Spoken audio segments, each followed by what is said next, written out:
Saturday today.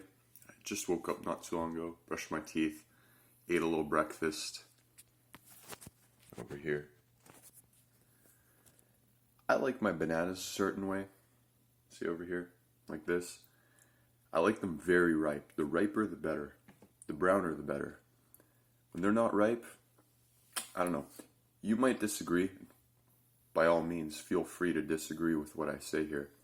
But when they're not ripe, they're just too starchy, and it's hard to eat them. They don't taste as sweet. They're a bit harder to digest, and they don't quite pass through you as well.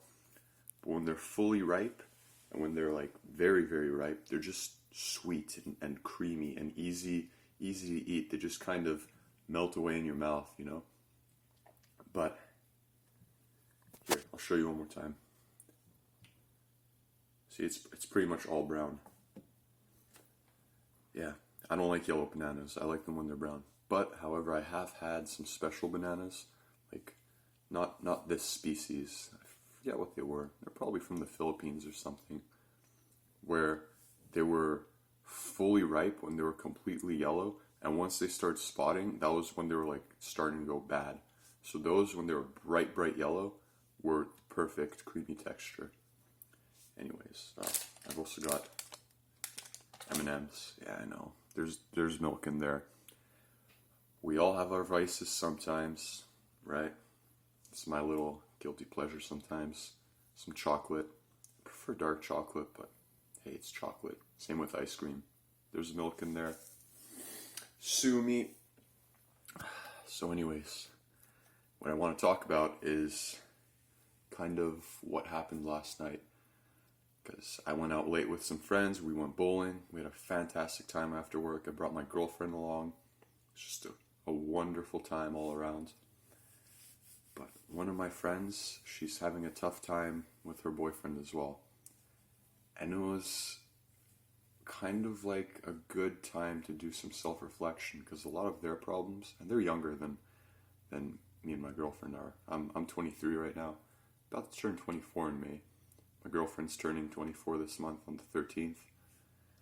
But yeah, our friends here from work were 19 and I believe 17, the guy is. So they're a bit younger, they're not quite as experienced, and it was weird seeing them, you know. It was like us, in a way, me and my girlfriend, I mean, when we were younger.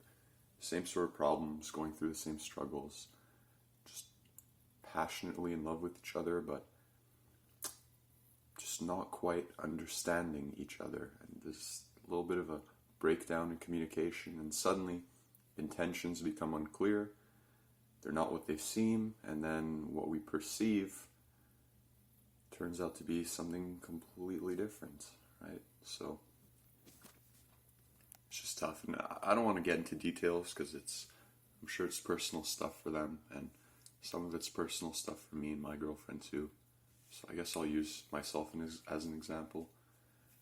You know, sometimes, like I said, intentions aren't what they seem. What might come across as controlling or manipulative might come from the best place in the heart. We might be trying to, you know, help our partner out or offer some advice, give a little bit of support, when in reality it comes out as being controlling or just perceived negatively. And of course there's kind of like this two-way deal going on, because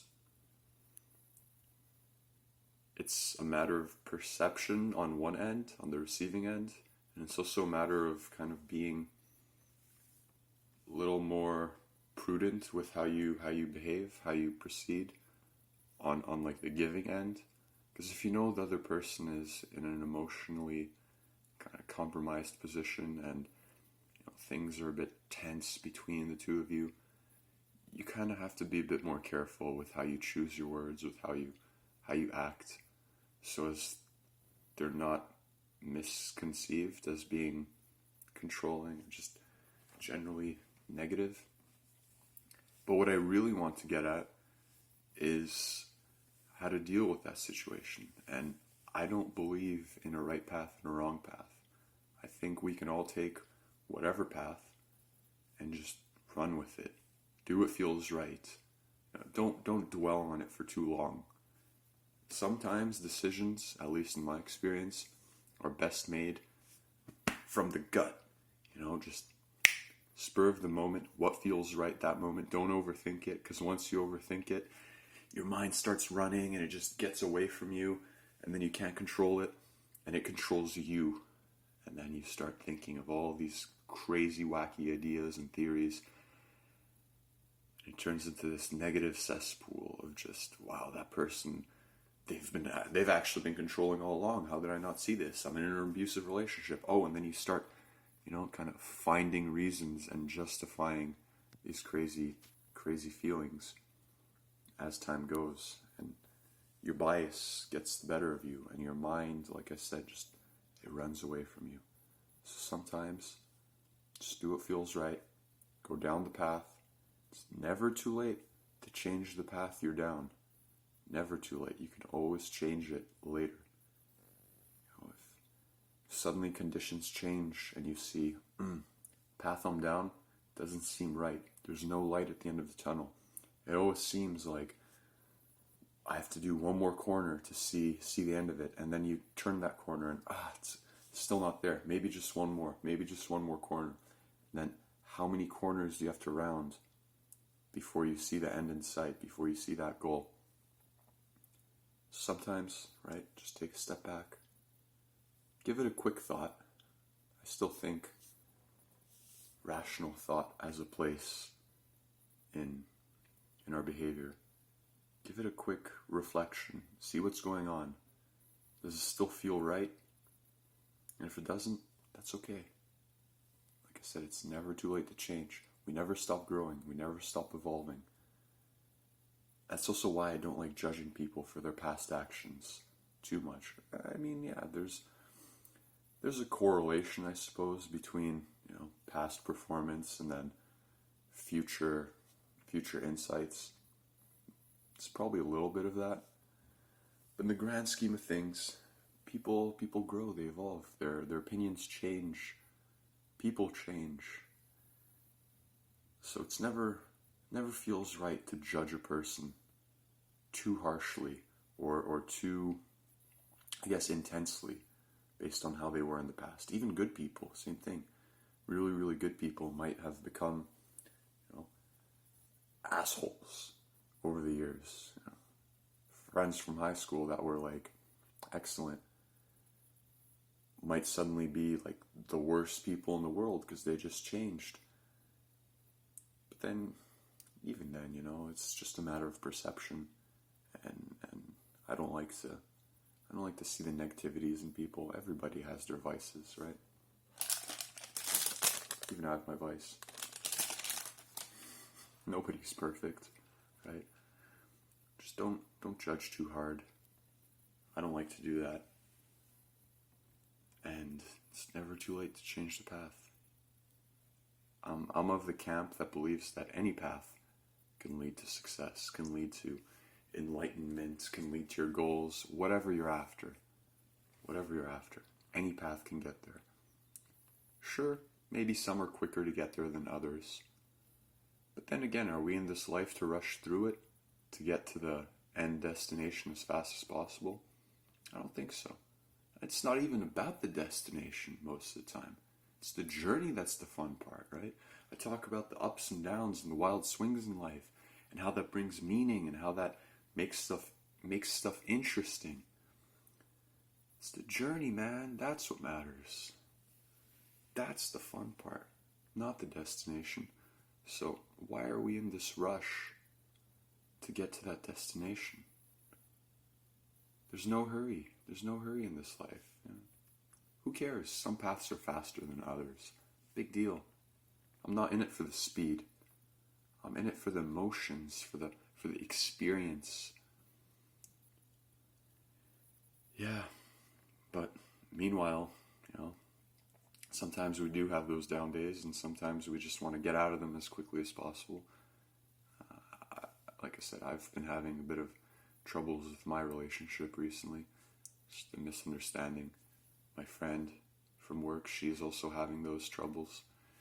And it's tough to see, and like I said, it's like seeing a past version of my relationship.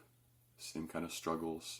I mean, the details are different, but like the core ideas, right? The core issues, they're the same. It's just a breakdown of trust, a miscommunication, mindset changes a bit, and so actions are perceived in a negative light, even if they might have the best of intentions. Fuck, I'll actually give a story. So back when I was 19 with my girlfriend, her grandparents had died, and it was just such a depressing time for her. And she was depressed all the time, in a negative mood. And sometimes she would just tell me, leave me alone. And I knew that was like the worst thing I could do, because leaving her alone, it's so messed up how I could just tell she was lying, and that she didn't want to be left alone. And it's a whole different topic, why we lie to others about that stuff. I guess I kind of hinted at it before in one of my previous videos, how it's like an unconscious effort of trying to show strength, but in a way, it's self-sabotaging, right? So I knew this. I knew it wasn't right to leave her alone. Should I have? I don't know. I don't know what's right. I mean, I guess what I did worked out, because we're still together now and we're happy, and she got through it. But in the moment, right, she wanted me to just get the fuck out of there. And so I would wait outside of her house for like 2 hours in winter in the cold. Just sit there patiently. And every once in a while I'd send her a little text asking, hey, do you want to talk now? And she saw it as me stalking her. I don't know. I'm a biased observer, right? Because it's from my perspective. I don't think I was stalking her. The guy down the street, her neighbor in front of her house, just across the street, probably saw some crazy wacko dude camping outside of a house and a girl crying inside. That looks like a stalker, doesn't it? But like I said, it's just, sometimes it's a matter of perspective. That's why I don't like to judge. That's why I don't like to judge, right? I mean, yeah, there's stalkers out there, and they do crazy things, and sometimes their intention is questionable, Murders happen, killings happen, beatings happen. So you never know. And I guess it's just, I don't know. It's tough, right? Just always multiple ways to view things. Same as there's multiple paths in life. But back to the story, right? So I was this crazy stalker outside of her house. And then one day she just opened up again, let me in, we talked, and we kind of worked it out. It's funny how that works out, right? One day I'm a stalker, the next day I'm just part of the relationship again, and we're helping each other out and supporting each other through tough times. So yeah, it's just this strange duality in life sometimes, and it's difficult to deal with because you don't know what's right. We never know what's right. But in a way, I guess it gives me hope to know that pretty much any path I can go down, any path you can go down, can still lead to success. So, good luck out there, guys. Find your path, go down it, reflect every once in a while, and see where it leads you, right? It's the journey, not the destination.